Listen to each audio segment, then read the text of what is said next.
The Life and Teachings of the Masters of the Far East, Volume 1, Chapter 20. The next 5 days of our trail led us through the country that John had travelled. The 5th day brought us to the village where our horses were waiting for us.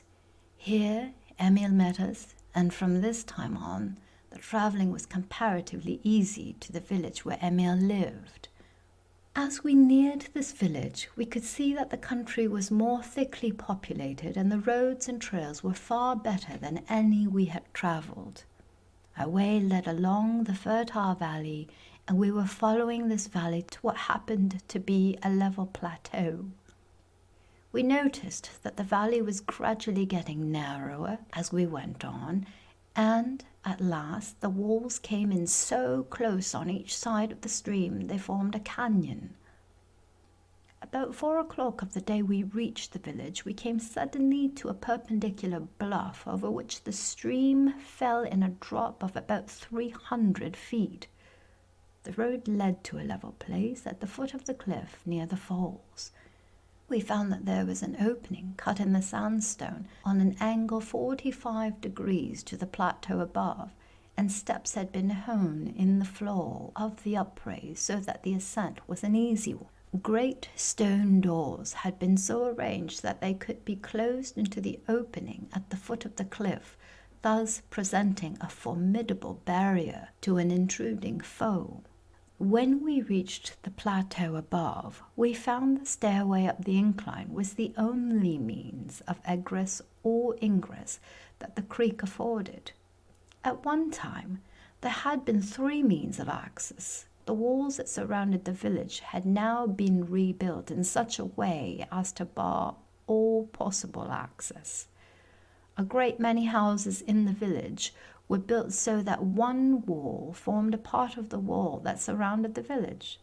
We noted that when the houses formed part of the wall, these houses were usually 3 stories high, and there were no openings for windows in the wall until the 3rd story was reached. At every opening, a balcony was built large enough for 2 or 3 people to stand upon comfortably. These, we judged, were arranged so that a lookout could be kept at all times.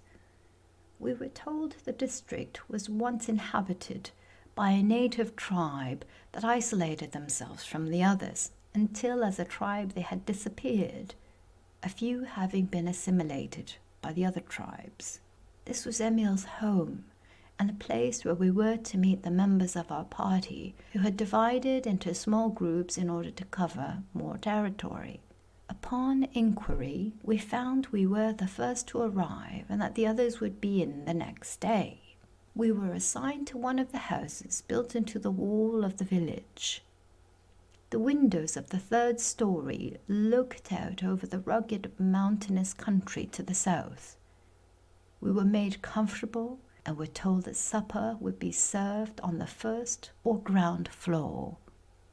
We went down and found Emil, his sister, her husband, and the son and daughter that we had met at the temple a few days before, seated at the table.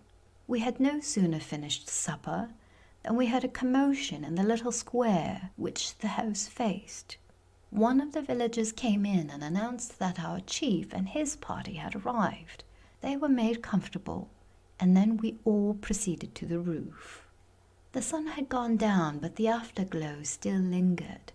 The view we looked out upon resembled a large basin at the confluence of a number of streams coming down in deep gorges from the higher mountains.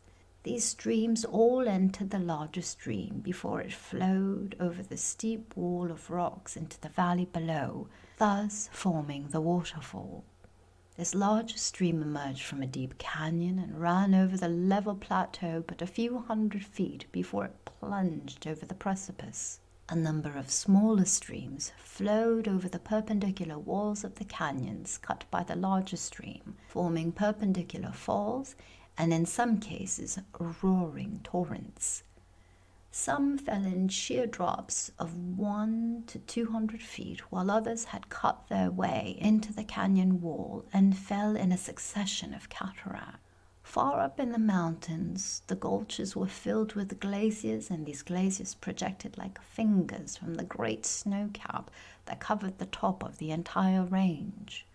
The wall to protect the village had been joined to that of the larger gorge, where it jutted out upon the level plain, then ran out to the cliff where the water dropped into the valley below. Where this wall joined the wall of the gorge, the mountain rose perpendicular for 2,000 feet, thus creating a natural barrier as far as the eye could see.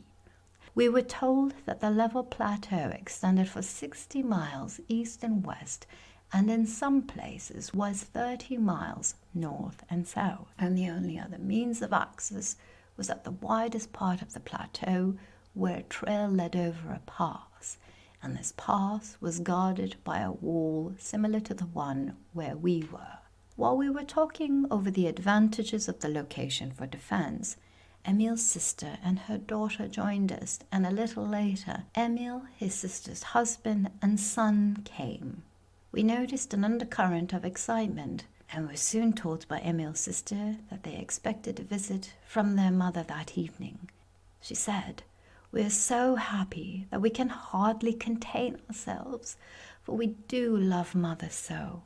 We love all that have gone on to the higher attainments very dearly, for they are so fine and noble and helpful, but our own Mother is so sweet and adorable, so helpful and loving, we cannot help loving her 1,000 times more.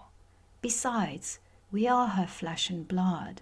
We know you will love her as we do." We asked whether she came often. The reply was, "Oh yes, she always comes when we need her, but she is so taken up with her work that she comes only twice a year of her own accord, and this is one of her semi-annual visits. She is to stay a week this time. We are all so happy we scarcely know what to do." Here the talk drifted to experiences of our associates while we were separated, and we were deep in this discussion when, suddenly, stillness came over all, and almost before we realized it, we were sitting perfectly silent, without a suggestion from anyone. The evening shadows had gathered until the far-off mountain's snowcap looked like a great white monster just ready to lose its icy fingers and reach out over the valley below. From the stillness came a gentle swish, like that of a bird alighting, and it seemed as though a slight mist were gathering on the eastern parapet. The mist suddenly took form, and there stood a woman, wondrously beautiful in face and form, and with an intense radiant light about her that we could scarcely look upon. The family started to their feet and advanced rapidly toward her with outstretched arms, exclaiming, "Mother!" almost as one voice. She stepped lightly down from the parapet to the roof and embraced each as any fond mother would, then was introduced to us.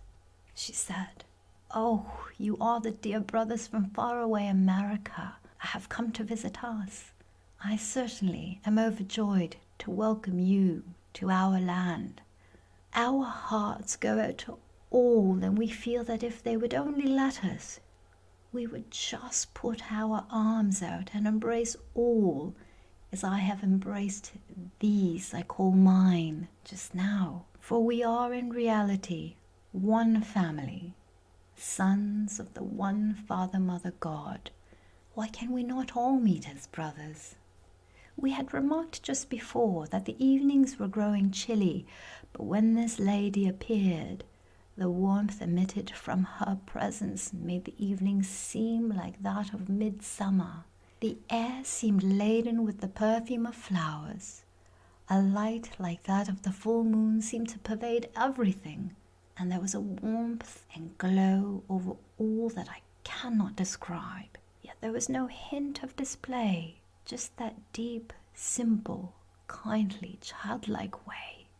It was suggested that we go below, and the mother, with the other ladies, led the way to the stairs, with our party following, and the men of the household bringing up the rear. Then we noticed that although we seemed to be walking in the usual way, our feet made no sound upon the roof of the stairs. We were not trying to go quickly. In fact, one of our party said he deliberately tried to make a noise and could not. It did not seem as if our feet came in contact with the roof of the stairs. We went into a beautifully furnished room. As soon as we entered and were seated, we noticed a warmth and glow, and the room was filled with a soft light that none of us could explain. All maintained a deep silence for a time. The mother asked if we were comfortably located and cared for, and if we were enjoying our trip. The talk led to general everyday subjects, and she seemed familiar with them all. The talk then led to our home life, and the mother gave us the given names of fathers, mothers, sisters, and brothers, and we were surprised at the detailed description of each of our lives that she gave without asking one question. She told us the countries we had visited, the work we had accomplished, and where we had failed. This was not told in a vague way that we would be obliged to piece together, but every detail stood out as plainly as if we were living the scenes over again. After our friends bade us good night, we could but wonder when we realized that none of them was less than 100 years old, and the mother was over 700 years, and 600 of that time she lived on earth with her physical body. Yet all were as buoyant and light-hearted as though they had been 20, and nothing was assumed. It was as though youthful people were with us. Before they departed that evening, we were told there would be quite an assembly in the lodge the next evening, and that we were all invited to be present.